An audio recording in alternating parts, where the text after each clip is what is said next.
안녕하십니까. 세상 읽어주는 남자 이상훈입니다. 이 시간에는 무역 분쟁이 금융위기로 전이되고 있다는 주제로 한번 얘기해 보겠습니다. 최근 이주일 한은 총재가 국제 컨퍼런스에서 이런 말을 했습니다. 무역 분쟁의 영향으로 글로벌 무역 및 금융의 연계성 확장세가 둔화되고 있다. 말이 좀 어려운데요. 쉽게 말하면 이렇습니다. 최근에 나라 간 무역이 주춤하면서 금융도 영향을 받고 있다. 이런 뜻입니다. 가령 은행의 국외 대출이 줄고 있죠. 다른 나라로 나가는 대출이 줄고 있습니다. 또 보호무역주의로 통화정책도 자율적으로 펴기가 점점 어려워지고 있습니다.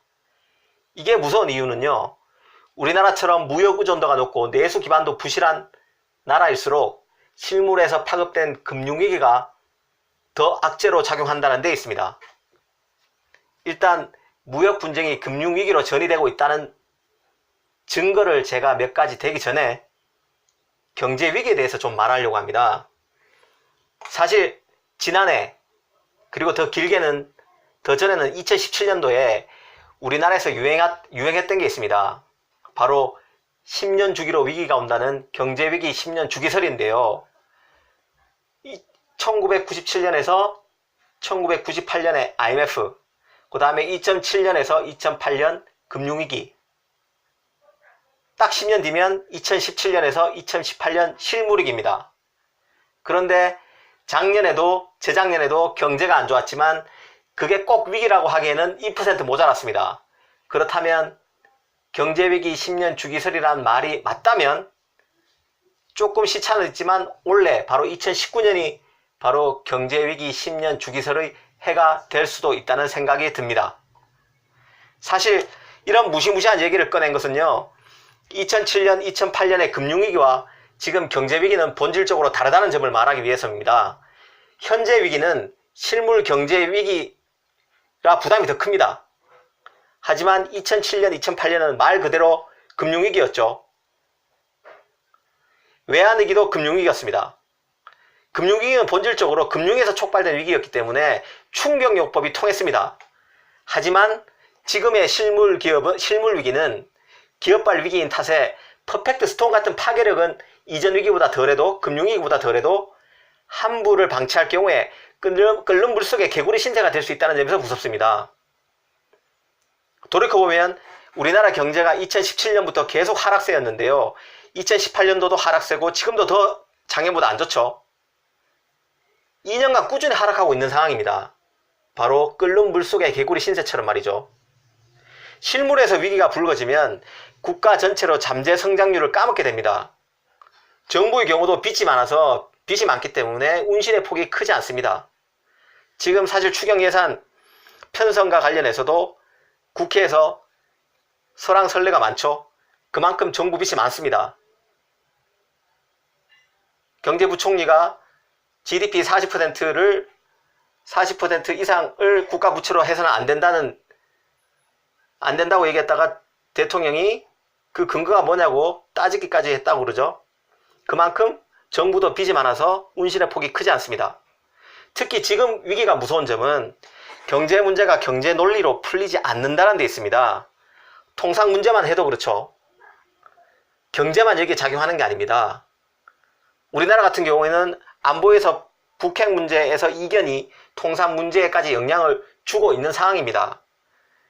잘 드러나지 않을 뿐이죠. 그 내막을 살펴보면 안보, 정치가 통상 문제, 경제 문제라는 통상 문제에도 겹겹이 겹치고 있습니다. 그만큼 불확실성이 더 커지고 있습니다. 다시 원래 주제로 되돌아 보겠습니다. 지금 실물위기가 금융 쪽으로 불길이 번지고 있다는 증거를 한번 대보겠습니다. 이미 미중 간 무역 분쟁이 격화되면서 금융시장의 변화가 극심해지는 상황입니다. 해외를 한번 보죠. 하웨이에 대한 미국의 금수 조치로 중국 증시에서 외국인 투자금이 급격히 빨리 이탈하고 있습니다. 중국만 난리가 난 게 아닙니다. 나스닥 등 미 증시에 상장한 중국 업체들은 상장 폐지도 불사하고 있습니다. 대표적인 기업이 중국의 반도체 파운드리 업체인 SMIC라는 곳인데요. 이 SMIC가 미국 나스닥에서 상장 폐지를 선언했습니다. 또 중국 최대 전자상거래 업체죠. 알리바바는 올 하반기 홍콩 증시의 재상장을 추진하고 있습니다. 시장에서는 알리바바도 미 증시와 결별하기 위해서 이런 홍콩 증시 재상장을 추진하고 있다는 말이 나오고 있습니다. 일종의 정지작업이라는 거죠. 가장 안정적이라는 미국 금융시장에서도 무역 분쟁의 전쟁터가 미국 금융시장도 무역 분쟁의 전쟁터로 점점 변하고 있습니다. 월가 입장에서는 중국 기업이 자본을 흡수하는 아주 유력한 통로 중 하나였는데요. 그런 유력한 수단을 하나 잃은 셈이 됐습니다. 원래 금융은 속도가 더 빠릅니다. 실물보다. 그렇죠. 생각해 보십시오. 클릭 한 번에 수조 원이 왔다 갔다 합니다. 하지만 이전처럼 금융위기로 시작해서 실물로 번진 위기가 아니라 실물에서 시작해서 금융위기로 위기가 전이됐기 때문에 이전보다 금융위기의 속도가 더 빠를 수 있습니다. 그래서 더 무섭다는 얘기죠. 또 다른 예를 들어보겠습니다. 이미 국내 채권형 펀드에는 지난 2008년 금융위기 때보다 돈이 더 몰리고 있습니다. 올 들어 22주 연속, 22주니까요. 한 달에 4주잖아요. 그럼 5개월 연속이죠. 5개월보다 더 됐습니다. 그러니까 작년 연말부터 22주 연속 채권형 펀드에 돈이 들어오고 있습니다.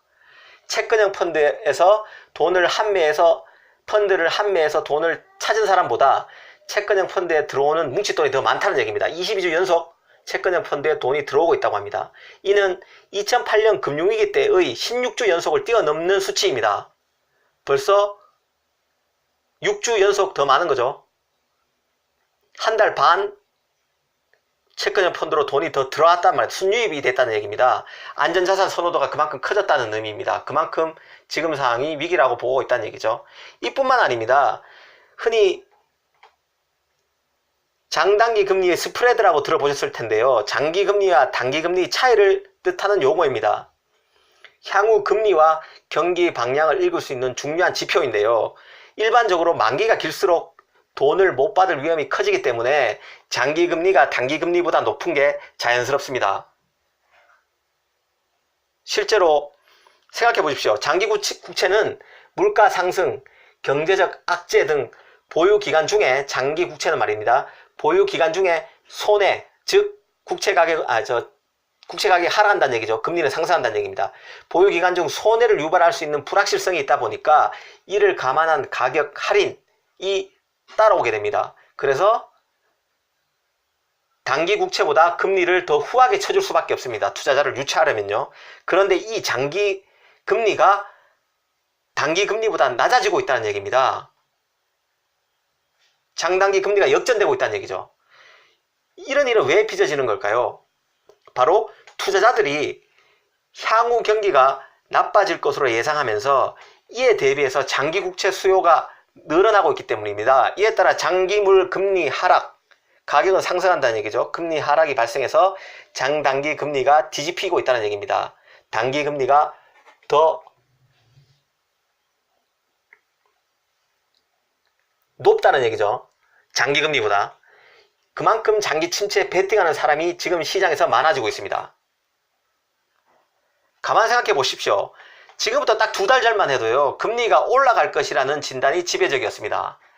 그래서 지금 부동산 담보대출 문제도 심각하게 논의가 됐었죠. 금리가 올라가면 많은 대출자들이 이자를 갚지 못해서 파산할 수 있다. 이런 우려가 많았습니다. 그런데 지금은 상황이 완전히 바뀌었습니다. 금리 인하를 지금 얘기하고 있는 상황입니다. 긴축에 대한 걱정은 싹 사라져 버렸어요.